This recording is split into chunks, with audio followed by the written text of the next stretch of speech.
looking from the number 1 towards the number 2. Dr. Wolfgang Ulrich will be thinking, that was way too close, guys. We don't need any bills for bodywork damage here, particularly not self-inflicted. As Ben Treluet, you know, some shots you can barely see that second Audi, he's so close to his teammate. And by the way, a little quiet clap here for Bart Hayden and the Rebellion team, who are doing a very good job indeed. Nicola Prost, some minute and a half ahead of Romain Dumas in that battle that has been raging on all race between Muscle Milk and Rebellion Racing.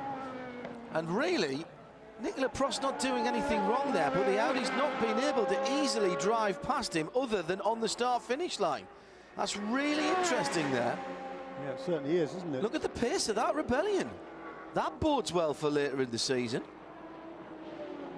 It does, and Romain Dumas in the Muscle Milk car number 6. They've got their car back onto the lead lap now with the lead Rebellion car. They're up into second place. Matthias Besch back in third. They had a penalty a little while ago in the number 13 car. That's dropped them back to third place in the full season American Le Mans Series contenders. In the meantime, in P2, it's Guy Cosmo who leads for Extreme Speed Motorsport. What a wonderful debut for that team in the prototype ranks after that very late switch from GTs. I mean, they've really done a stellar job. And as I say that, Guy Cosmo brings, I believe, the number 01 car onto pit lane. That is the leader in P2. Everybody just has to shift a gear in thinking, don't they, when you make a decision that's as complete as that. It's bad enough saying, oh, you know what we're going to do? We'll change the colour of the car, or we'll have a different set of wheels, or we'll do something a bit, you know, a bit radical on the... No, we're going to change category. Let's head down to the pits then and see if we can pick up this pit stop from Guy Cosmo, P2 leader. And down in the ESM pits for us here is Andrew Marriott. Routine stops here down with the 01 car. David Brabham just climbed aboard and Guy Cosmo got out of the car. I think I detected a little bit of a limp, maybe just got a little bit of cramp in his foot, but Guy been doing an excellent job. Of course, he hasn't been used to a high downforce for a little while and going to get a few words to him in a little bit, but there the car is now. It doesn't want to fire up. Yes, it does. And that's why I do this job. You hear that engine, that HPD engine just roaring away. It's a fantastic place to be.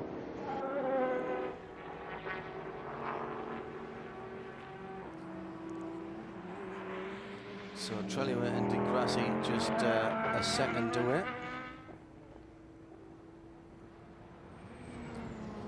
PC battle is going the way of Stefan Johansson at the moment. He's got about 1 minute and 30 seconds on the 500 car. This is the 8 and 900 we're talking about. It's going back a few moments ago.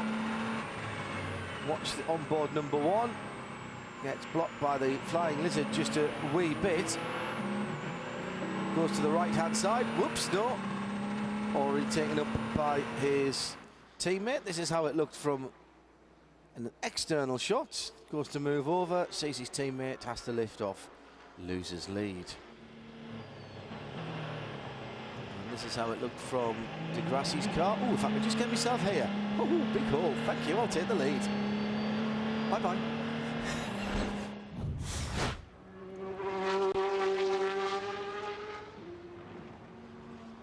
Since then, it's swapped back around. So we've got Treluet leading then from Di Grassi, then Prost, Dumas, Besch, Hunter Ray, leading P2 car. No big deal.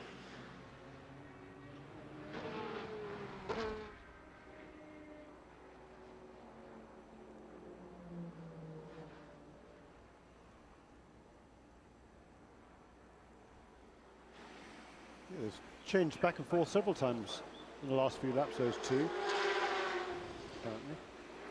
You can't argue with Audi for letting the guys race. It would have been very easy to stick them into, you know, team orders early on and just say, right, this is the times I want you to hit, go around and do it and stop with this overtaking each other, by the way. Well, I thought they had done that, quite frankly, when we had that first full course caution, and one of the cars pitted and one of them didn't, and it seemed to me like a slightly odd call not to have pitted both cars at that stage, because we were well into a stint. They'd done 2/3 at least of a stint, so generally at that stage you would bring your cars in. But you're right, they've allowed them to get on with the battle, and we saw how close they came down into turn 17, about half an hour ago, when they actually made contact with each other. So they're racing hard, apparently, and it's the number 1 car now of Benoit Trillier, the pole-sitting car.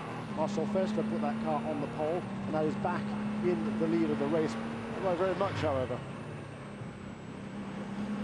Oh, this is why I love working in sports car racing. Joe Taylor has tweeted at Specutainment, do you know if the Z4 engine is a cross-plane crank like the GT3 car or a flat-plane crank like the M3 GTE?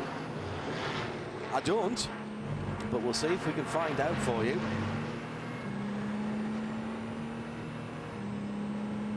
It is the GT3 car that the Z4 here is built on, so I would presume they would have taken the engine and gearbox configuration from that as well, although as we've just seen from that graphic, the 4.4 V8 does have the gearbox grafted onto the engine, not the transaxle.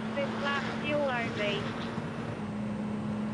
Selena Gate talking to Ben Trellier. Box, meaning that is the standard slang for pit.